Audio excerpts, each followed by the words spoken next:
اعوذ باللہ من الشیطان الرجیم بسم اللہ الرحمن الرحیم الصلاۃ والسلام علی اشرف الانبیاء والمرسلین ابی القاسم محمد اللہم صلی علی محمد وآل محمد وعجل فرجهم۔ السلام علیکم ورحمۃ اللہ وبرکاتہ۔ شروع کرتے ہیں پروردگار عالم کے نام سے جو رحمان و رحیم ہے۔ تمام تعریف، تمام حمد و ثنا مالک کائنات کے لیے۔ پروردگار عالم کی دی ہوئی توفیق سے ہم اور آپ پھر ایک بار ذکر اہل بیت اور اہل بیت کی نصرت کرنے والوں کا ذکر کرنے کے لیے جمع ہوئے۔ ہمارے فرسٹ سیشن میں ہم نے بات کی تھی بی بی فاطمہ بنت اسد سلام اللہ علیہا کی، اور اسی سیشن میں ایک حدیث رسول خدا صلی اللہ علیہ وآلہ وسلم میں نے بیان کی تھی۔ اس حدیث کو اپنے الفاظ میں دوبارہ بیان کر رہی ہوں کہ نبی پاک صلی اللہ علیہ وآلہ وسلم نے فرمایا کہ اگر وہ انسان مومن نہیں ہو سکتا جب تک وہ اپنے آپ سے زیادہ مجھے پریفر نہ کرے، اپنے نفس پر مجھے ترجیح نہ دے، اپنے آپ سے زیادہ جو مجھ سے محبت نہ کرے، میری فکر نہ کرے، یا جس کو ہم کہتے ہیں پریفرنس دینا، ترجیح دینا۔ تو پچھلے سیشن میں ہم نے اس حدیث کے اوپر گفتگو کی تھی کہ نبی پاک صلی اللہ علیہ وآلہ وسلم نے فرمایا کہ جو سب سے زیادہ یعنی اپنے آپ سے، اپنے نفس سے، اپنے جان سے زیادہ مجھے پریفر کرے، مجھے ترجیح دے، میرے اوپر مثلا جو ذکر کرے، تو رسول فرماتے کہ یہ مجھے پریفرنس دینے والا انسان حقیقتاً مومن ہے، جب تک وہ اپنا سب کچھ چھوڑ کر مجھ سے توقع یا توجہ نہ کرے۔ تو اب جب وہی رسالت مآب صلی اللہ علیہ وآلہ وسلم اگر کسی کو بس اتم منی کہہ دے تو اس شخصیت کا مرتبہ کیا ہوگا؟ یعنی کہیں نہ کہیں رسالت مآب یہ فرماتے ہیں کہ جتنا احترام اگر تم سچے مومن ہو تو جس قدر احترام تمہیں رسول خدا صلی اللہ علیہ وآلہ وسلم کا کرنا چاہیے، اتنا ہی احترام ہمارے اوپر لازم ہے کہ ہم بی بی فاطمہ الزہرا سلام اللہ علیہا اللہم صلی علی محمد وآل محمد وعجل فرجہ،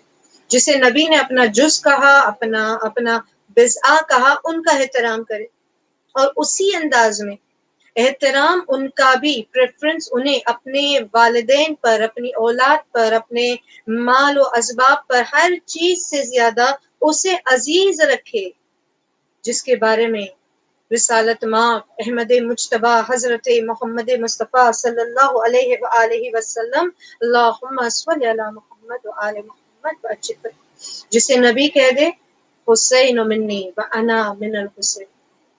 جس کے بارے میں نبی کہے کہ حسین مجھ سے ہے، یعنی نبی بتا رہے یہ میرا جز ہے، یہ میرا حصہ ہے، اور جتنا تم میرا احترام کرتے ہو، جتنا میرا احترام تم پر لازم ہے، اسی انداز میں تم پر لازم ہے کہ تم امام حسین علیہ الصلوۃ والسلام کا احترام کرو، اپنا سب کچھ اس پر نچھاور کرو۔ واقعہ کربلا ایک ایسا واقعہ کہ جو نہ صرف ہمارے لیے مومنین کے لیے بلکہ ہر وہ انسان جو واقعہ کربلا کو سنتا ہے، جو واقعہ کربلا کو درک کرنا کوشش کرتا ہے، وہ انسان اگر اس کے سینے میں انسانوں والا دل ہے تو وہ غم حسین میں آنسو بہاتا ہے۔ تب ایک مرتبہ مظلوم کربلا کا ذکر اور وہ پوری واقعہ کربلا بغیر عورتوں کے ادھوری، چاہے وہ پہلی خاتون ہو کہ جب حضرت مسلم ابن عقیل علیہ السلام کوفے میں تنہا رہ گئے، جب حضرت مسلم کا کوئی سہارا نہ رہا، جب حضرت مسلم علیہ السلام کو کوئی یعنی ایک ایسی کیفیت ہو چکی تھی جناب مسلم علیہ السلام کی کہ جب کوئی بھی آپ کو پوچھنے والا یا سہارا دینے والا نہ رہا، اور کوفے کی گلیوں میں جب سفیر امام حسین علیہ السلام تنو تنہا ہو گئے تو اس وقت جناب مسلم کو اگر کسی نے سہارا دیا تو وہ ایک خاتون تھی، جناب توآ، آپ کے اذخان عالیہ میں۔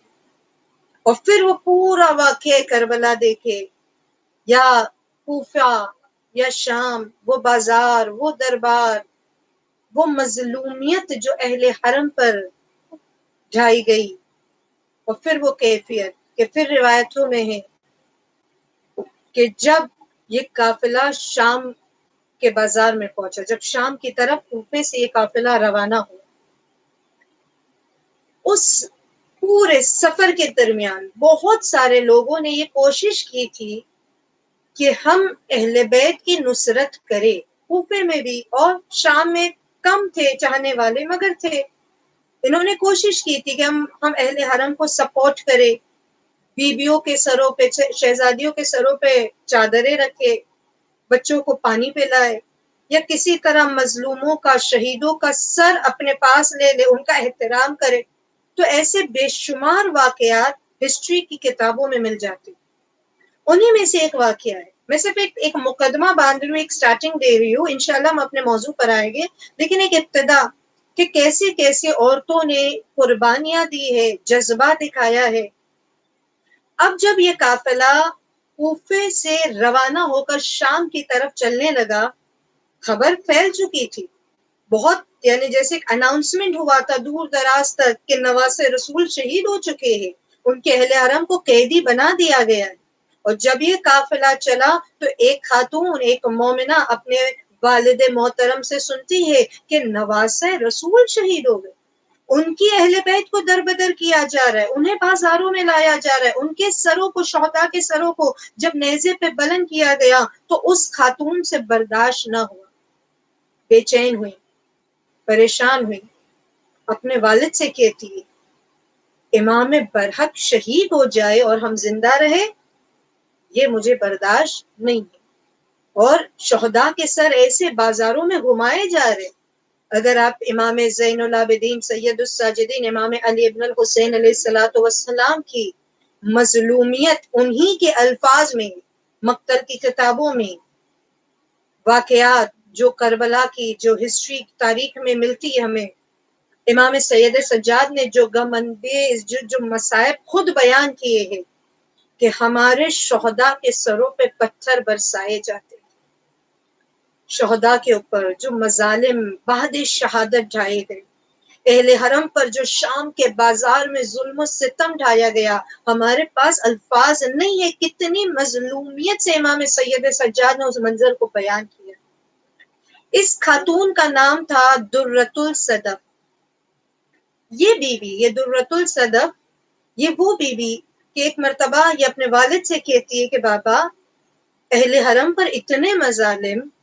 امام کے سر کے اوپر، نواسہ رسول کے سر کے اوپر پتھر برسائے جائے، بعد شہادت بھی شہیدوں کو بصد احترام جنازہ نہ اٹھایا جائے، انہیں دفن نہ کیا جائے، بلکہ یوں در بدر پھرایا جا رہا ہے، یہ ہمارے لیے، ایک مومن کے لیے، ایک ولایت کا جام پینے والے کے لیے قابل برداشت نہیں ہے۔ اس نے کہا جو ہو جائے، میں اس بی بی کے پاس جاؤں گی، میں وہ بی بی کہتی ہے درۃ الصدف کہ میں اہل حرم کے اس قافلے کے قریب جاؤں گی، میں دشمنوں سے مقابلہ کروں گی، اور میں حتی الامکان کوشش کروں گی کہ میں اکیلی صحیح مگر امام مظلوم کا سر بصد احترام دفن کر دوں۔ اس نے جب بات کی، کچھ روایتوں میں ہے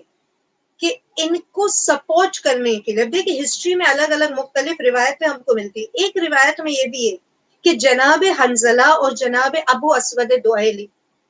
ابو اسود دؤیلی کے نام سے تو بے شک آپ سب واقف ہو گئے، پھر سے ہم انشاءاللہ اگر کبھی توفیق ملی تو ان کا بھی ایک بہت حسین ہسٹری ملتی ہے، کیسے قرآن مجید میں جو انہوں نے احسان کیا ہے، جو مدد کی ہے، تو ہم انشاءاللہ ان ساری باتوں پر کبھی توفیق ملی تو بیان کریں گے۔ تو اب روایت کے اندر ہے، ایک تاریخ کے اندر ہے کہ درۃ الصدف کی مدد کرنے کے لیے جناب حنظلہ اور جناب ابو اسود دؤیلی نے بھی سپورٹ کیا۔ یہ بی تلوار لے کر بازار شام آتی ہے، کھولی کے آدمیوں سے مقابلہ کرتی ہے، ان کے سولجر سے مقابلہ کرتی ہے، اور یہ پوری طرح سے کوشش کرتی ہے کہ مجھے مظلوم کربلا کا سر مل جائے تاکہ میں اسے دفن کر دوں، اس طرح بازاروں میں نہ پھرایا جائے۔ اس نے کوشش کی، اس نے مسلم ابن اشس لعنت محمد ابن اشس لعنت اللہ کو واصل جہنم، اس نے محمد ابن اشس کو زخمی کیا، اس نے کھولی کے سپاہیوں سے امام مظلوم کا سر لے لیا، مگر اکیلی خاتون اور بس ایک دو ساتھی اور تھے، نہ دشمنوں کا مقابلہ کر سکی۔ چاروں طرف سے دشمنوں نے گھیرا، بی بی درۃ الصدف کو شہید کر دیا اور پھر سے مظلوم کے سر کو نیزے پہ بلند کیا ہے۔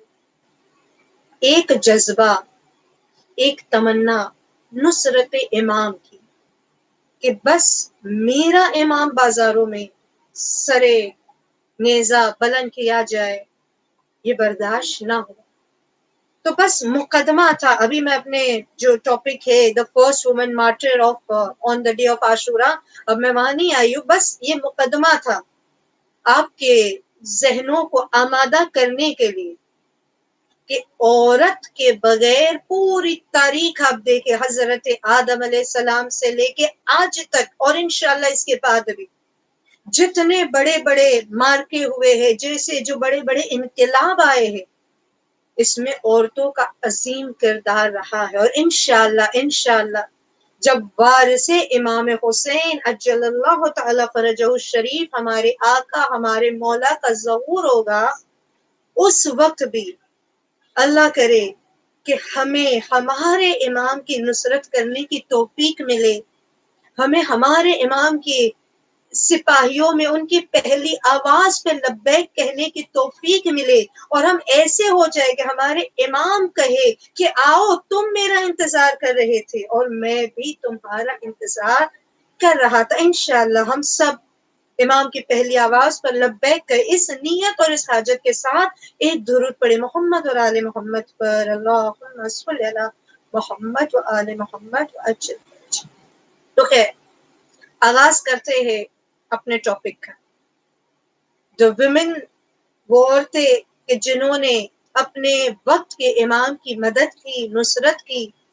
اور وہ کون سی خاتون تھی کہ جو یوم عاشورہ میدان کربلا میں نہ صرف موجود تھی بلکہ جام شہادت سے سیراب ہو گئی۔ شہید ہونا، شہادت کا درجہ پانا ہر کسی کو نہیں ملتا۔ قرآن کہتا ہے شہید اللہ کی طرف سے رزق پا رہا ہے، شہادت کا مرتبہ عظیم ہے، کاش کی قسمت والوں کو ملتا ہے۔ روایت میں ہے کہ جب کوفے کی گلیوں میں، یہ اس وقت کی بات ہے کہ 2 محرم سن 61 ہجری واقع ہو چکی، مظلوم کربلا اپنا چھوٹے سے لشکر، جس کو ہم لشکر تو نہیں کہہ سکتے، اپنی فیملی، اپنے فرینڈز، اپنے کچھ ایک انصاروں کے ساتھ محرم کی 2 تاریخ سن 61 ہجری کربلا معلیٰ میں پہنچ چکی۔ ایک شخصیت جو اتنے مشہور نہیں تھے کوفے کے اندر، جناب حبیب ابن مظاہر، جناب مسلم ابن اوسجا، جناب زہیر ابن کین، یہ شخصیتیں بڑی مشہور تھی، امام علی کے چاہنے والے، امام علی کے ناصر، ان کے مددگار، ان پر جان قربان کرنے والے، حتیٰ کہ شجاعت میں بھی ان کا نام تھا۔ لیکن آج ہم جن شخصیت کا ذکر کر رہے جناب عبداللہ ابن عمیر کلبی، یہ شخص اتنے مشہور نہیں تھے جتنے یہ جناب حبیب و زہیر و بریر مشہور تھے، مگر دل میں جذبہ ولایت خوب تھا۔ ایک مرتبہ جناب عبداللہ جب کوفے کی گلیوں سے گزرے تو انہوں نے کچھ سپاہیوں کو بات کرتے سنا۔ ابن زیاد کے سپاہی آپس میں بات کر رہے تھے۔ نخیلا نام کی جگہ، نخیلا کوفے کا ایک علاقہ ہے، نخیلا نام کی جگہ پر کچھ سپاہی آپس میں گفتگو کر رہے تھے، بات کر رہے تھے اور تیاری کر رہے تھے کہ یہ کتنا لشکر کیسے کربلا میں جائے گا۔ آپ جب تاریخ کربلا پڑھتے ہو آپ کو پتا ہے 30 محرم کو کون کس کے زیر سایہ کتنے دشمن کربلا میں وارد ہوئے، چوتھی محرم کو کتنا لشکر پہنچا، 6 محرم کو کتنا لشکر پہنچا، 9 محرم کو کتنے ہزار کا لشکر ابن زیاد کی طرف سے پہنچا، یعنی ہزاروں کی تعداد میں لشکر کربلا کوفے سے اور شام سے اور دیگر علاقوں سے دن بدن آتا جا رہا ہے۔ 3 محرم سے 9 محرم تک یہ سلسلہ دشمنوں کا کربلا میں جمع ہونے کا شروع تھا۔ جناب عبداللہ ابن عمیر قلبی کے کانوں میں آواز آئی، یہ نخیلہ میں جمع کچھ جو لشکر، کچھ سپاہی آپس میں گفتگو کر رہے کہ بس آج ہم کو کربلا جانا ہے۔ اور کسی نے پوچھا کون ہے کربلا میں؟ ابن زیاد ہم کو کیوں کربلا بھیج رہا ہے؟ تو کہا تمہیں نہیں پتا نواز رسول عید کرنے کے لیے ہم کوفہ جائے گے، یہ ہماری ڈیوٹی ہے ابن زیاد کی طرف سے۔ جیسے یہ آواز جناب عبداللہ ابن عمیر قلبی کو پہنچی، ان کی آنکھوں میں آنسو آ گئے۔ انہوں نے کہا میری بڑی تمنا تھی کہ میں کسی غزوے میں، کسی جنگ میں حصہ لیتا اور میں مشرکین کا خاتمہ کرتا، مجھے مشرکوں سے جنگ کرنی تھی، ان کا خاتمہ کرنا تھا، دشمن اسلام کو واصل جہنم کرنا تھا۔ میں تمنا کرتا تھا کہ میں کب دشمن اسلام کا مقابلہ کروں۔ نہج البلاغہ میں امام علیہ السلام فرماتے کہ جہاد جنت کے دروازوں میں سے ایک دروازہ ہے، داخل ہو جاؤ۔ جناب عبداللہ نے کہا جو نواسہ رسول کو قتل کرے کیا یہ کوئی کافر سے کم ہے؟ کیا یہ کسی مشرک سے کم ہے؟ اگر میری تمنا مشرکوں سے مقابلہ کرنے کی تھی تو کیوں نہ میں قاتل حسین کا مقابلہ کروں؟ یہ امام حسین کو قتل کرنے کے لیے جمع ہوئے، میں امام حسین کی نصرت کرنا چاہتا ہوں۔ اور اسی جذبے اور ارادے کے ساتھ اب گھر آئے، اور گھر آنے کے بعد آپ نے اپنی زوجہ سے اپنے دل کا یہ ارمان، یہ امید ظاہر کی۔ عزیزو آپ کو لگے گا ٹھیک ہے مثلا اس میں اتنی بڑی بات کیا تھی؟ بات تو بہت بڑی، بہت عظیم ہے، لیکن گھر آئے، بیوی سے بات کی، بیوی سے شیئر کیا، اتنا آسان نہیں ہے جتنا آسانی سے ہم نے سن لیا۔ یہ بات، یہ ماحول، یہ جو کوفے کا وہ عالم اس زمانے میں تھا وہ اتنا ایزی نہیں تھا۔ یعنی جب حضرت عبداللہ ابن عمیر قلبی، اللہ نے ان کو ایک بیٹا دیا تھا وہب، اور اسی لیے جناب عبداللہ کا کنیت تھی ابو وہب، اور ان کی زوجہ بھی مشہور تھی اپنی کنیت سے۔ آپ کے ذہنوں میں ہے نا کہ عرب میں اس زمانے میں بھی اور آج بھی احترام سے کنیت سے پکارا جاتا ہے، نام سے نہیں پکارا جاتا۔ تو یہ جناب عبداللہ اپنی زوجہ جن کی کنیت ہے ام وہب، یہ ام وہب سے کہتے ہیں کہ ام وہب میں نے آج نوخیلا میں سپاہیوں کو بات کرتے سنا، یہ مولا حسین کی شہادت کے لیے آمادہ ہے اور میں چاہتا ہوں کہ میں امام حسین کی نصرت کے لیے جاؤں۔ بیوی نے کہا، جناب ام وہب نے کہا کتنا اچھا ارادہ ہے، اللہ نے تمہیں کتنی اچھی توفیق دی ہے، کتنا نیک ارادہ تم نے کیا، بسم اللہ بسم اللہ، آگے بڑھو، نواسہ رسول کی نصرت کرو، ان کے قاتلوں سے جنگ کرو۔ اور یہ جو پیغام تھا، مگر میں نے ابھی آپ کے سامنے بیان کیا نا کہ اتنا آسان نہیں تھا، یہ وہ زمانہ تھا کوفے کا کہ جب کوئی کسی پہ بھروسہ نہیں کر سکتا تھا، خود اپنے گھر والوں پہ بھروسہ نہیں کر سکتے تھے۔ اگر شوہر کو پتا چل جائے کہ میری بیوی امام حسین کے لیے سافٹ کارنر رکھتی ہے، شاید وہ خود قتل کر دے۔ اگر بیوی کو پتا چل جائے کہ میرا شوہر امام حسین سے مودت رکھتا ہے، شاید وہ جا کے دربار میں بادشاہ کو، ابن زیاد کو خبر کر دے۔ غلاموں پہ بھروسہ نہیں کیا جا سکتا تھا، گھر گھر، گلی گلی، ایک ایک جسے ہم کہتے ہیں چوراہے پر ابن زیاد کے جاسوس، اس کے اسپائی موجود تھے۔ حتیٰ کہ وہ کیفیت تھی کہ غلام اور کنیز کچھ معمولی رقم کے عوض بتا دیتے تھے کہ ہمارا آقا تو امام حسین سے مودت کرتا ہے۔ یعنی اتنے دشوار حالات تھے کہ کسی پہ بھروسہ نہیں کیا جا سکتا تھا۔ آپ نے تاریخ میں سنا ہے، آپ نے پڑھا ہے کہ جب جناب مسلم توآ نے جب حضرت مسلم کو سہارا دیا تو کیسے اس کے بیٹے نے جا کر ابن زیاد کو خبر کر دی، یا جب حضرت مسلم کے فرزند ایک خاتون ہی تھی نا، پھر ہم خاتون کی بات کریں، ایک مومنہ تھی، ایک خاتون تھی جس نے جناب مسلم کے فرزندوں کو اپنے گھر میں پناہ دی، مگر پھر اسی کے گھر کے مرد نے جا کر شہزادوں کو شہید کروا دیا۔ تو عزیزو، یہ زمانہ ایسا تھا کہ کوئی کسی پہ بھروسہ نہیں کر سکتا تھا، لیکن ہماری ہزاروں جانیں قربان اس بی بی ام وہب کے اوپر کہ جن کو عشق اہل بیت رسول اور آل رسول سے اتنی مودت، اتنی محبت تھی، اس کا شوہر جانتا تھا کہ جتنا میں اہل بیت کو چاہتا ہوں اتنا ہی میری زوجہ بھی اہل بیت کو چاہتی، وہ میرے راستے کی رکاوٹ نہیں بنے گی۔ اور اسی لیے آپ ایک مرتبہ اپنی زوجہ سے کہتے ہیں میں کربلا جانا چاہتا ہوں، کیا تیری اجازت ہے؟ اس نے کہا بالکل، بسم اللہ، آپ آگے بڑھے، آپ اولا کی مدد کرے، اللہ آپ کو کامیابی دے، لیکن آپ اکیلے نہیں جاؤ گے، میں بھی آپ کے ساتھ چلوں گی۔ نواسہ رسول میدان کربلا میں ہو،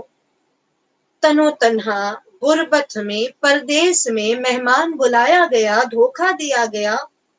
آپ نہیں، میں بھی آپ کے ہمراہ جنت نشین ہونا چاہتی ہوں، میں بھی کربلا جاؤں گی، میں بھی اپنے امام وقت کی نصرت کرنا چاہوں گی۔ شوہر نے کہا تمہارا ارادہ بھی بڑا نیک ہے۔ دیکھیں ایک ریزن یہ تھا، جذبہ دونوں ہسبینڈ اینڈ وائف کے دل میں تھا کہ ہم امام حسین علیہ السلام کی نصرت کریں۔ دوسرا موقع یہ تھا، دوسرا ریزن یہ تھا، کوفے میں اس وقت کیونکہ کربلا امام حسین علیہ السلام پہنچ چکے ہیں، ماہ محرم کا آغاز ہو چکا ہے، اب عالم یہ تھا کہ کوفے میں لاک ڈاؤن ہے، کوفے میں کرفیو جیسے حالات ہے، نہ کوئی کوفے کے اندر داخل ہو سکتا ہے، نہ کوئی کوفے کے باہر جا سکتا ہے۔ اکیلا انسان اگر کوفے سے، اکیلا مرد اگر کوفے کے باہر نکلے تو فوراً اسے سپاہی گرفتار کر دیتے تھے کہ تم کو کیوں جا رہے ہو، کہاں جا رہے ہو، شک کے دائرے میں آ جاتا۔ اور علی والے تو ویسے ہی مشہور تھے کہ یہ تو امام علی کا شیعہ ہے، تو کتنے ایسے مرد مجاہد تھے کہ جو گرفتار ہو چکے تھے، کربلا نہ پہنچ سکے تمنا ہونے کے باوجود۔ اسی لیے جناب مسلم ابن اوسجہ، ان کی بھی تاریخ ملتی ہے، جناب مسلم ابن اوسجہ جب یہ بھی تو امام حسین کربلا پہنچنے کے بعد کوفے سے روانہ ہوئے، اپنی وائف اپنے بچوں کو لے کر چلے ہیں، تاکہ دشمن یہ سوچے گا اکیلا مرد ہے تو شاید کربلا جائے گا۔ میدان جنگ میں انہیں کیا پتا کہ امام کے جانثار کیسے ہوتے ہیں، کون اپنے بیوی بچوں کو میدان کارزار میں لے کر جاتا ہے، مگر جناب مسلم ابن اوسجہ، جناب عبداللہ ابن عمیر کلبی جیسی شخصیت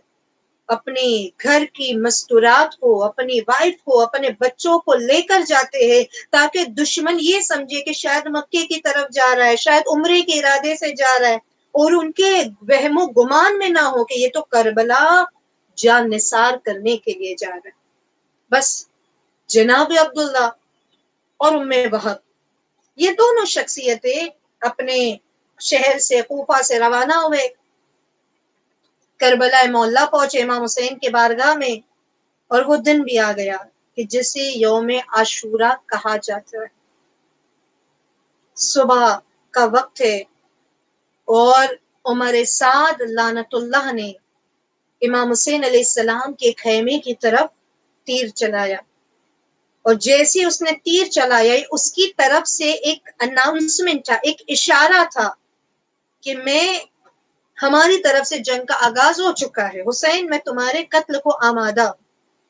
عمر سعد کی طرف سے تیروں کی بوچھار شروع ہوئی،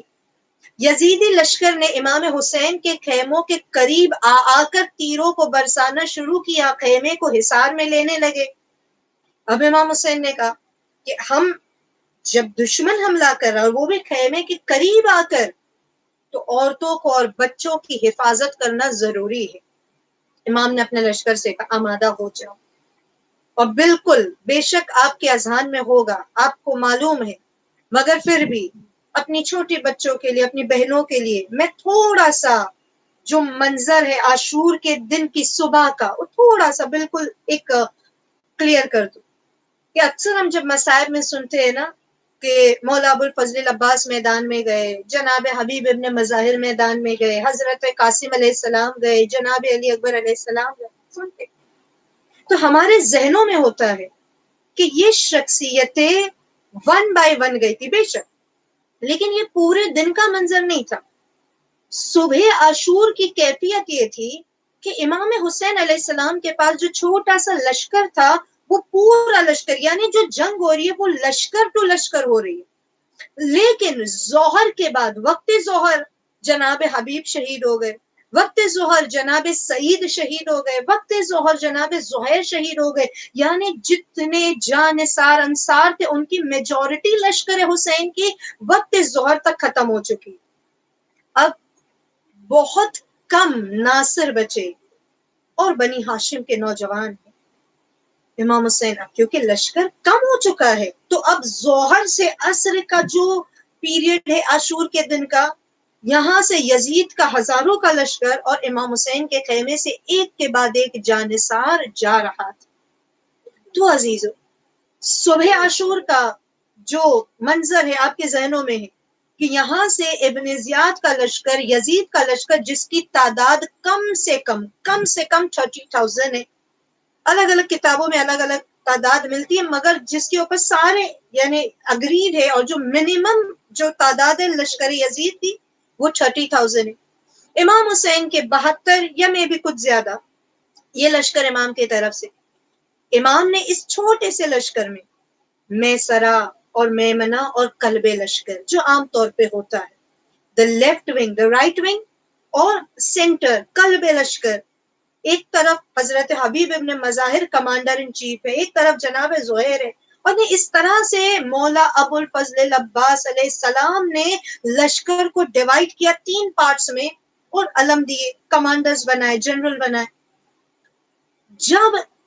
ایک ظالم نے امام کے خیمے کے قریب آ کر تیر پھینکا اور للکارا اور کچھ ایسے نا زیبا الفاظ کہے تو جناب حبیب ابن مظاہر کو جلال آ گیا۔ یہ صبح عاشور کی بات ہے۔ جناب حبیب نے کہا مولا مجھے اجازت دے، میں میدان میں جاؤں؟ امام حسین نے کہا نہیں حبیب، انتظار کرو، رکو، ٹھہر جاؤ۔ جناب بریر اٹھے، مولا میں جاؤں، میں اس کا مقابلہ کروں؟ امام نے کہا نہیں، تم بھی ویٹ کرو، ابھی نہیں۔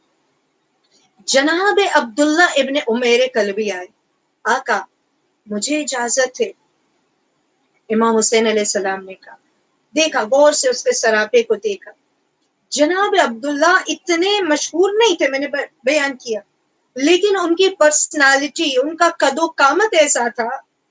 چوڑا سینہ، لمبا قد، ایک دم مضبوط ان کے پنجے۔ امام نے کہا اس کی پرسنالٹی ایسی ہے کہ جیسا ایک سولجر کو ہونا چاہیے، دشمن اسے دیکھ کے گھبرائے گا۔ ان کے اندر میں وہ دیکھ رہا ہوں ان کے چہرے میں کہ یہ دشمن پر غالب آ سکتے ہیں۔ مولا نے کہا عبداللہ آپ جائیں اگر آپ جانا چاہتے ہو۔ عبداللہ نے کہا ہاں مولا، اسی لیے تو آیا ہوں۔ جناب عبداللہ میدان میں گئے، بہت اچھے سے، بہت ہی ایک مارکے کی جنگ کی، دشمنوں کو واصل جہنم کیا۔ اسی اسنا میں جناب عبداللہ ابن عمیر کلبی علیہ السلام کی 2 انگلیاں لیفٹ ہینڈ کی کٹ گئی۔ اب دیکھیں حالت یہ ہے کہ خون، کیونکہ جنگ ہو رہی ہے نا، تو رائٹ ہینڈ سے تلوار تھامنا ضروری ہے مرد مجاہد کے لیے، وہ تلوار تھامے ہوئے اور دشمن کا خون بہاتے بہاتے خود بھی زخمی ہے، تو ہاتھوں کے اوپر خون اور پسینہ اور اس سے ان کی جو تلوار کا دستہ تھا وہ ہاتھ پہ چپک چکا ہے۔ رائٹ ہینڈ تلوار ہے، لیفٹ ہینڈ کی 2 انگلیاں کٹ چکی ہے، اور یہ بڑی شجاعت سے جنگ کرتے جا رہے۔ اور پھر جب دیکھا کہ چاروں طرف سے دشمنوں نے عبداللہ کو گھیرنا شروع کیا تو ان کی زوجہ جو دور سے خیمے سے، جب یہ خیمے کے دروازے سے یہ منظر دیکھ رہی تھی تو وہب ہاتھ میں ایک ٹوٹی ہوئی تلوار یا ایک عصا یا ایک لکڑی لے کر دوڑی دوڑی میدان میں آتی ہے، کہتی ہے مرحبا مرحبا، مبارک اے عبداللہ، تم کتنے شجاعت سے جنگ کر رہے ہو، قربان تم پر، اور تم اکیلے نہیں ہو، میں بھی تمہارے ساتھ ہوں، میں بھی جنگ کروں گی، ہم ساتھ جنگ کریں گے۔ جناب عبداللہ نے کہا اے زوجہ، اے وہب، خیمے میں واپس چلی جا، خیمے میں واپس چلی جا، یہ جنگ میں کروں گا۔ زوجہ نے کہا کیا میں اس لیے کوفے سے تیرے ساتھ آئی تھی؟ ہم نے ساتھ مل کر امام حسین کی نصرت کرنے کا وعدہ کیا تھا، تو اگر تم میدان میں لڑو گے تو میں بھی میدان میں لڑوں گی، ٹوٹی تلوار ہی صحیح۔ اور جب وہب میدان میں، اب کیفیت یہ ہے کہ جناب عبداللہ اپنی زوجہ کو خیمے تک چھوڑ کر نہیں آ سکتے، کیونکہ ایک ہاتھ کی انگلیاں کٹ چکی اور ایک ہاتھ میں تلوار ہے۔ یہ چاہ کر بھی امام حسین علیہ السلام یہ منظر دیکھ رہے تھے. مولا حسین خود میدان میں آئے کہ ام وہب اللہ تجھے جزائے خیر دے، اللہ تیرے اس جذبے کو، نصرت امام کے جذبے کو قبول کرے. ام وہب عورتوں پر جہاد ساقط ہے، جاؤ خیمے میں، مستورات کے خیمے میں چلی جاؤ، عورتوں کے ہمراہ چلی جاؤ، تمہارا شوہر کافی ہے. حکم امام تھا. ام وہب فوراً خیمے میں چلی گئی. وہ خیمے کے دروازے سے منظر دیکھ رہی. امام حسین پلٹے. ابھی یہ ساری جو گفتگو ہو رہی تھی، اتنی دیر میں شمر ملعون نے ایک ساتھ امام حسین کے لشکر پہ حملہ کر دیا.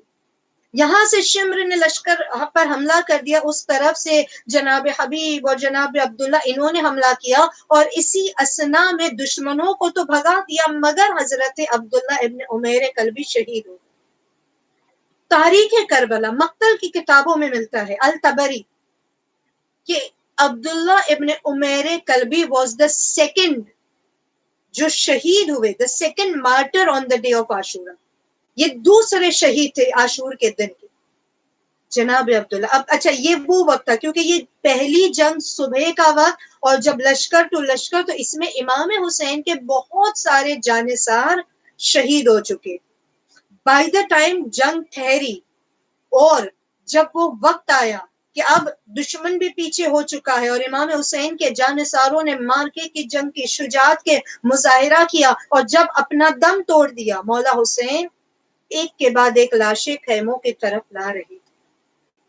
جناب عبداللہ ابن عمیر کا لاشا بھی خیمے کی طرف آیا. ام وہب خیمے سے نکلی، اپنے شہید مجاہد شوہر جناب عبداللہ کے چہرے سے خاک کو صاف کیا، خون کو صاف کیا، اپنے شہید شوہر کا سر گود میں لیا. وہ کہتی عبداللہ تمہیں بہشت مبارک ہو، جام شہادت سے سیراب ہونا مبارک ہو. عبداللہ بہشت میں چلے گئے، اکیلے اکیلے مجھے نہیں لے گئے. ایک کاش کہ میں بھی اسی طرح نصرت امام کرتی، ایک کاش میں بھی شہادت کے جام سے سیراب ہوتی، ایک کاش میں بھی اس وقت تمہارے ساتھ جنت میں ہوتی. ابھی یہ تمنا کر رہی تھی، ابھی یہ دعا کر رہی تھی. عزیزو ہم اس سے ایک درس یہ لے سکتے ہیں کہ تمنا چاہیے امام وقت کی نصرت کرنے کے لیے، جذبہ چاہیے، وہ دعا چاہیے. ہر کوئی شہادت کے مرحلے پہ نہیں پہنچ سکتا. جب صدام ملعون نے آیت اللہ کھوئی رحمت اللہ علیہ دھمکایا تھا،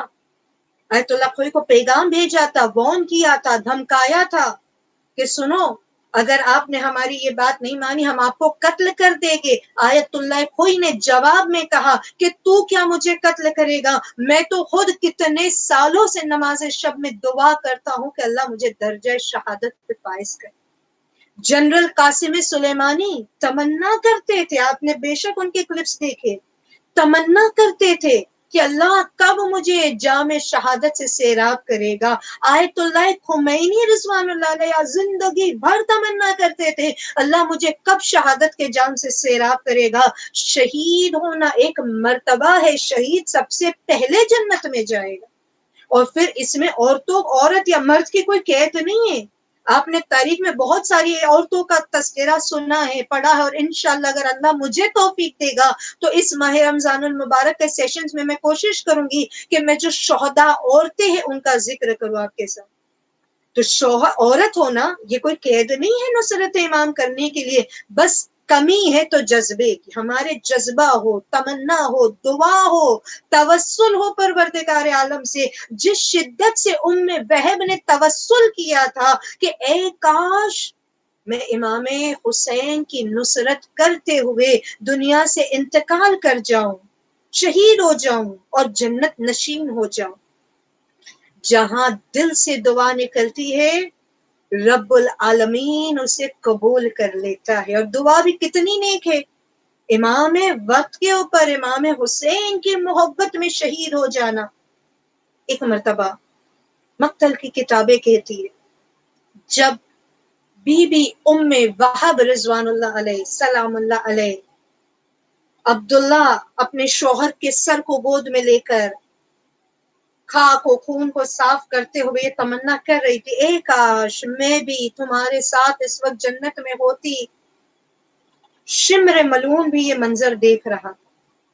اور شمر ملعون کو یہ بھی معلوم تھا، کیونکہ اس نے دیکھا تھا نا کہ یہ وہ خاتون ہے، اتنی شجاع ہے کہ یہ ابھی کچھ دیر پہلے ایک ٹوٹی ہوئی لکڑی کو لے کر آ گئی تھی میدان میں، اور یہ ایسا رجس پڑھ رہی تھی، یہ ایسے خطبہ دے رہی تھی، یہ ایسے اشعار پڑھ رہی تھی۔ دیکھے کربلا میں، صفین میں، بدر میں، احد میں ایسی ایسی خاتون گزری ہے جنہوں نے اپنے خطبوں سے کتنے دشمنوں کو ولایت کی طرف دعوت دی تھی، کتنے خطبوں کو، کتنے اپنے خطبوں سے کتنے دشمنوں کو جو حق پر نہیں تھے، باطل پر تھے، باطل پرستوں کو حق کی دعوت دی تھی صرف اپنے اشعار سے، اور یہ جوش و جذبہ بڑھاتی تھی۔ تب ایک مرتبہ شمر نے کہا، اس عورت کا زندہ رہنا ہمارے لیے ٹھیک نہیں ہے، پتہ نہیں یہ کتنی شجاعت کے خطبے دے، یہ کیسے اشعار پڑھے، یہ میرے لشکر والوں کو ڈی موٹیویٹ کر دے گی اور حسین کے لشکر والوں کو انکریج کرے گی، موٹیویٹ کرے گی، جیسے اپنے شوہر کا جوش و جذبہ بڑھا رہی تھی، اور کیا پتا یہ خود میدان میں تلوار لے کر آ جائے۔ شمر نے کہا اس کو زندہ نہیں رہنے دوں گا۔ شمر کا ایک غلام تھا رستم، شمر ملعون اپنے ملعون غلام رستم سے کہتا ہے، اے رستم جا اس عورت کا خاتمہ کر دے۔ ام وہب جب اپنے مرحوم شہید شوہر کو لے کر تمنائے شہادت کر رہی تھی کہ عین اسی وقت رستم نام کا غلام شمر ملعون کا ایک تلوار لے کر آتا ہے اور ام وہب کے سر پہ ایسا کاری وار کرتا ہے کہ وہ بی بی وہیں اپنے شوہر کے قریب ڈھیر ہو جاتی ہے، شہید ہو جاتی۔ دعا مستجاب ہوئی، امام حسین کی نصرت کرتے کرتے شہادت کے درجے پہ فائز ہو گئی، جنت نشین ہو گئی۔ تمنا تھی کہ میں عاشور کے دن امام حسین کی مدد کروں، تو شہدائے کربلا میں ان کا نام آ گیا۔ اور تاریخ کہتی ہے she was the first woman martyr on the day of Ashura, پہلی خاتون کے جو نصرت امام کرتے کرتے عاشور کے دن شہید ہو گئی۔ ہم نے کیا پیغام دیا کہ نا، ہم اکثر ہسٹری پڑھتے ہیں، تاریخ پڑھتے ہیں، لیکن ہم اس سے کیا درس لیتے ہیں، ہم اس کو اپنی زندگی میں کیسے امپلیمنٹ کر سکتے، یہ سوچنے والی بات ہے۔ دیکھیں بہت ساری چیزیں ہیں جو ہم اس بی بی کو اگر اپنا رول ماڈل بنائیں، جیسے کہ ان کا جذبہ، ان کی تمنا شہید ہونے کی، جیسے انہوں نے اپنے شوہر کو ڈی موٹیویٹ نہیں کیا، ڈسکریج نہیں کیا۔ اور بھی عورتیں تھیں کوفے کے اندر، جب ان کے مرد یہ کہتے تھے کہ ہم کربلا امام حسین کی مدد کے لیے جانا چاہتے ہیں، تو ہسٹری کہتی ہے کہ اور بھی کچھ عورتیں تھیں جو اپنے شوہروں سے کہتی تھی کہ تمہیں کہیں جانے کی ضرورت نہیں، تمہارے بعد ہمارا کیا ہوگا، تمہارے بعد ہمارے بچوں کا کیا ہوگا، ہم تمہیں پرمیشن نہیں دیتے کہ تم کربلا امام حسین کی مدد کو جاؤ۔ کوفے کی تاریخ آپ دیکھیں، کتنے مرد صرف اپنی بیویوں کے روکنے پر کوفے میں ٹھہر گئے اور کربلا نہ جا سکے، امام کی نصرت نہ کر سکے۔ مگر یہ خاتون جس نے اپنے شوہر کو ڈسکریج نہیں کیا بلکہ موٹیویٹ کیا، خود ساتھ دیا، خود سپورٹ کیا، انہیں کوفے سے نکلنے میں ان کی مدد کی کہ کیسے کوفے سے نکل کے کربلا پہنچ جائے، اور حتیٰ کہ خود شہدائے کربلا میں اپنا نام لکھا۔ تو یہ ایک میسج ہمارے لیے۔ اس کے علاوہ ہم اور کیا سیکھتے ہیں؟ جب امام زمانہ اجل اللہ تعالی فرجہ الشریف اللہم صل علی محمد و آل محمد اجل فرجہ،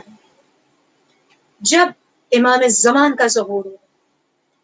عورتوں کا کردار، یہ ہماری ضرورت ہے۔ علم بھی حاصل کرے، ہسٹری سے کچھ ایسے نگینے، ایسے رول ماڈلز کو اپنا آئیڈل بنائے، اپنے لیے ایک نمونہ عمل بنائے، اور پھر انشاءاللہ اپنی زندگی میں ان سے کچھ ایسی کوالٹیز کو لے۔ اے ام وہب، اے بی بی توآ، اے کربلا والی مستورات، ہم آپ سے وہ سیکھنا چاہتے ہیں، وہ توفیق چاہتے ہیں کہ جیسے آپ نے اپنے زمانے کے امام کی نصرت کی، ہم اپنے زمانے کے امام کی نصرت بھی کرے، انتظار بھی کرے، امام کی مدد کے لیے جو کر سکتے بس ہمیں توفیق مل جائے۔ اور میں تاریخ میں بلکہ روایتوں میں جو ہم ظہور کی طرف بات کو لے جا رہے ہیں، انشاءاللہ جب امام کا ظہور ہوگا، جب وہ اس زمانہ آئے گا نا، تو روایتیں کہتی ہے امام زمان اجل اللہ تعالی فرجہ الشریف کی پہلی آواز پہ لبیک کہنے والوں میں جو ایکسائٹمنٹ، جو جذبہ، جو ایک جس کو ہم کہتے ہیں نا کہ سبقت کرنا، فرسٹ، سب سے پہلے مردوں سے زیادہ عورتیں ہو، ویمن، عورت، کہ جو خود اپنے مردوں کو یہ جذبہ دلائے گی، یہ طاقت دلائے گی کہ اٹھو جاؤ امام کے پاس۔ کیونکہ روایتوں کے اندر ہے کہ جب یہ اعلان، یہ آواز تمام کل عالم کے لوگ سنیں گے کہ زمانے کے امام کا ظہور ہو چکا ہے، آپ کو معلوم ہے کہ ہر انسان اپنی مدر ٹنگ میں وہ آواز سنے گا، مراٹھی بولنے والا، گجراتی بولنے والا، بنگالی بولنے والا، ہر انسان اپنی لینگویج میں، چاہے وہ فرینچ ہو، چاہے وہ کوئی بھی لینگویج ہو، وہ اپنی مدر ٹنگ میں اس کے کانوں میں یہ آواز آئے گی کہ امام کا ظہور ہو چکا ہے۔ کون ہے جو امام کی نصرت کرنے کے لیے جائے گا؟ اور کیا عالم ہے آج، اگر ہم کو کہیں ٹریول کرنا ہو تو ہم وسیلے کے محتاج ہے، پاسپورٹ چاہیے، ویزا چاہیے، ایروپلین چاہیے، ایک جگہ سے دوسرے جگہ جانا ہے۔ وہ زمانہ معجزے ہی ایسے ہوگے کہ آپ کسی وسیلے کے محتاج ہی نہیں ہو، آپ نے قدم گھر سے باہر نکالا، پہلا قدم لبیک یا امام مہدی، دوسرا قدم انشاءاللہ امام زمان کی بارگاہ میں۔ لیکن جتنا میرا بولنا آسان تھا اتنا آسان جانا نہیں ہوگا، کیونکہ ایک خوف، ایک انگزائٹی، شیطان کا وسوسہ، شیطان تو نہیں مرا نا، شیطان تو موجود ہے، شیطان تو اپنا کام اور زیادہ طاقت سے کرے گا، شیطان ذہن میں ڈالے گا کیا پتا یہ آواز صحیح ہے کہ غلط ہے، کیا پتا امام واقعی میں ظہور کیے کہ نہیں کیے۔ اور پھر کچھ کتابوں میں ہے کہ ایسی ہی 2 3 4 آوازیں، 3 تقریباً ایسی آوازیں آتی رہے گی کہ انسان کنفیوز ہو جائے گا، کیا پتا وہ پہلی آواز صحیح تھی نہیں تھی۔ اور اس وقت فوراً جب امام کا ظہور ہوگا، اس وقت شیطان ایسی سکیم سامنے رکھے گا کہ انسان کہے گا ارے یہ مل رہا ہے لے لوں، وہ مل رہا ہے لے لوں۔ فار ایگزامپل میں مثال دے رہی ہوں کہ بس ہم نے آواز سنی، امام کا ظہور ہو گئے، ہم سوچ رہے جاؤ نہیں جاؤ، یہ سچی آواز تھی یا یہ میرے کانوں کا وہم تھا، کیونکہ شیطان کہے گا کہ تیرے کانوں کا وہم ہے، امام نہیں آئے ہیں، تو وہ سوچے گے پتا نہیں میرے کانوں کا وہم ہے کہ امام حقیقت میں آ چکے۔ ایک مرتبہ شاید، ممکن ہے، میں مثال دے رہی ہوں، ہم نے اسی وقت نیوز پیپر دیکھا، آج مال میں اتنا اچھا سیل لگا ہوا ہے، آج اتنا 80% ڈسکاؤنٹ پہ یہ چیزیں ملنے والی ہے، انسان کہے گا اتنا اچھا موقع کون جانے۔ یا پھر ہم سوچیں گے میرے بچے چھوٹے ہیں، میرے والدین ضعیف ہے، ابھی تو پتہ نہیں اے ٹی ایم بھی بند ہے، پتہ نہیں بینک نہیں کھلی ہے، پہلے میں اپنے بیوی بچوں کے لیے کچھ پیسوں کا انتظام کر دو، پھر مکہ چلا جاؤں گا، پھر امام کی نصرت کروں گا۔ یعنی ایسے خیالات آئے گے، ایسے وسوسے، دنیا کے خیالات کہ جو اس کے پیروں میں زنجیر جکڑ دے گے، یعنی ایک ایسی دنیا پرستی کی زنجیر، اور وہ نہیں جا سکے گا۔ اور ان میں بہت سے لوگ ایسے ہوگے جو اپنی بیویوں سے کہے گے کہ ہم نہیں جانا چاہتے، ہم کیسے چلے جائے، ہمارے بعد تیرا کیا ہوگا، بچوں کا کیا ہوگا، یہ وہ۔ اور پھر دیکھیں آج بھی کہیں ہم کو جانا ہے، کوئی پروٹیسٹ ہے، کوئی کہیں جمع ہونا ہے، تو ہم کیا کہتے، ہم کہتے ارے ذرا فون اٹھا کے پوچھ لے، ایسا نہیں ہو کہ بس ہم 4 لوگ پروٹیسٹ میں کھڑے، پتا نہیں اس کو پوچھ لوں، اس کو پوچھ لوں، اس کو پوچھ لوں، جب سب جانے والے ہوں تو پھر میں جاؤں گی، ورنہ میں نہیں جاؤں گی۔ ہمارا نام ایسے ہی کرے یہ آگے راستے پہ نکل گئے۔ ہم نیک کام کرنے کے لیے بھی انتظار کرتے ہیں کہ کوئی آگے بڑھے پھر میں پیچھے جاؤں، لیکن امام علی کا چاہنے والا، نصرت امام زمان کرنے والا سابقون السابقون ہونا چاہیے، سب سے پہلا، سب سے اول، نماز پڑھنے میں اول، قرآن پڑھنے میں اول، رات جاگ کر عبادت کرنے میں اول، چیریٹی کرنے میں اول، صدقہ نکالنے میں اول، علم حاصل کرنے میں، ہر چیز میں جو ثابت قدم ہو اور سابقون میں سے ہو، یہ انسان ہے جو امام زمان کی نصرت کر سکتا ہے، ورنہ نہیں کر سکتے۔ اب روایتیں کہتی ہے کہ جب مرد حضرات یہ ٹینشن میں، یہ کنفیوژن میں، یہ سوچ میں ہوگے کہ میں جاؤں نہیں جاؤں، جیسے کوفے والے تھے، تو اس غیبت کبرا کے اس آخری دور کی عورتیں اتنی انٹیلیجنٹ ہوگی، اتنی وائز ہوگی، اتنی نالجبل ہوگی، یہ اپنے شوہر سے کہے گی ہماری فکر نہ کرو، بچوں کی فکر نہ کرو، کسی چیز کی فکر نہ کرو، تمہیں امام حسین کا بیٹا آواز دے رہا ہے، جاؤ امام کی نصرت کرو، جاؤ امام کے سپاہیوں میں اپنا نام لکھاؤ۔ زندگی بھر جو دعائے عہد کر کر کے امام سے وعدہ کرتے تھے، آج وعدہ نبھانے کا وقت آ چکا ہے، جاؤ اپنے امام کے پاس، جیسے ام وہب نے اپنے شوہر کو سپورٹ کیا تھا۔ اور ایک اور بی بی کا میں تذکرہ، میرا وقت ختم ہو رہا ہے، ایک اور بی بی کا تذکرہ بالکل مختصر کر دوں، ذہن میں آ گئی بات، اور پھر انشاءاللہ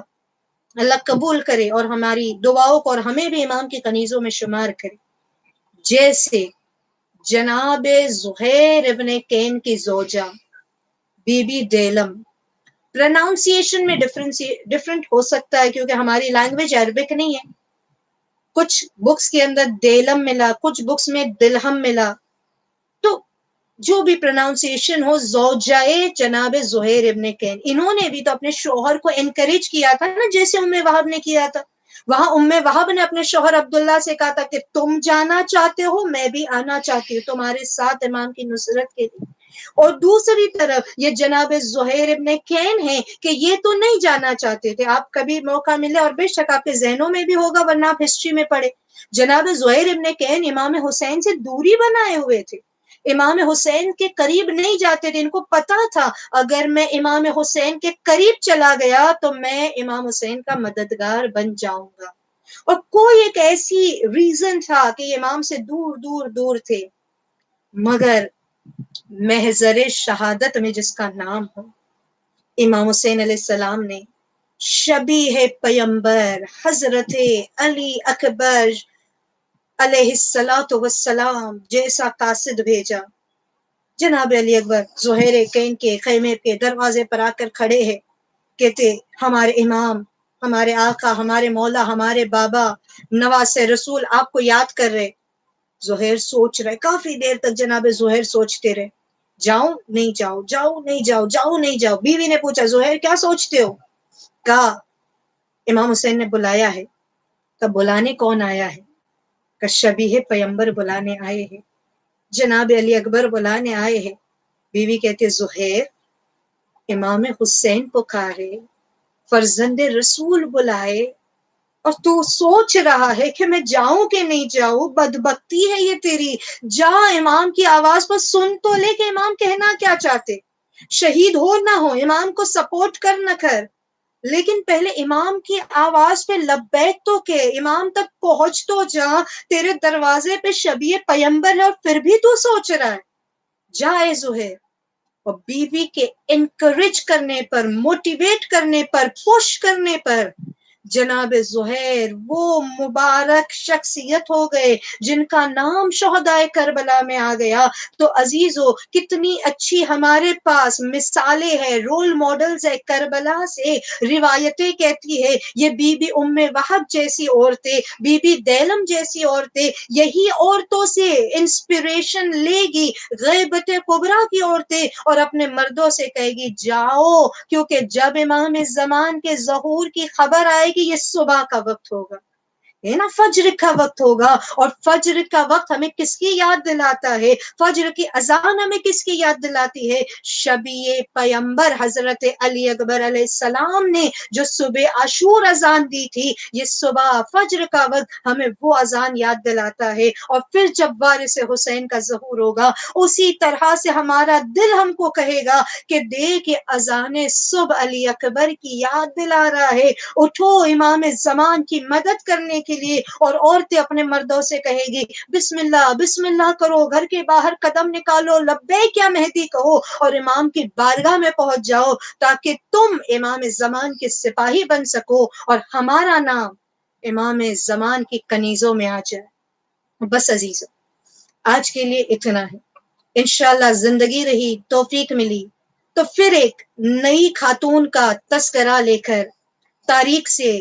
ہسٹری سے، ایک ایسی خاتون کے جو ہمارے لیے انسپریشن ہے، رول ماڈل ہے، ان کا تذکرہ کرتے ہوئے انشاءاللہ ہم پھر آپ کے بارگاہ میں حاضر ہو گئے۔ آج ہم نے 3 بیویوں سے انسپریشن لی، جسٹ جو دیر سے جوائنٹ ہوئے ان کے لیے میں ایک لائن میں ریپیٹ کر دوں۔ آج ہم نے کن 3 بیویوں کا ذکر کیا؟ بی بی درۃ الصدف جو حلب میں شہید ہو گئی امام کے سر کی حفاظت کرتے ہوئے، بی بی ام وہب کہ جو میدان کربلا میں یوم عاشورہ دا فرسٹ مارٹر عورتوں میں، اور جو یعنی کل شہداء کے اندر جو تیسرے نمبر پر شہادت پاتی ہے۔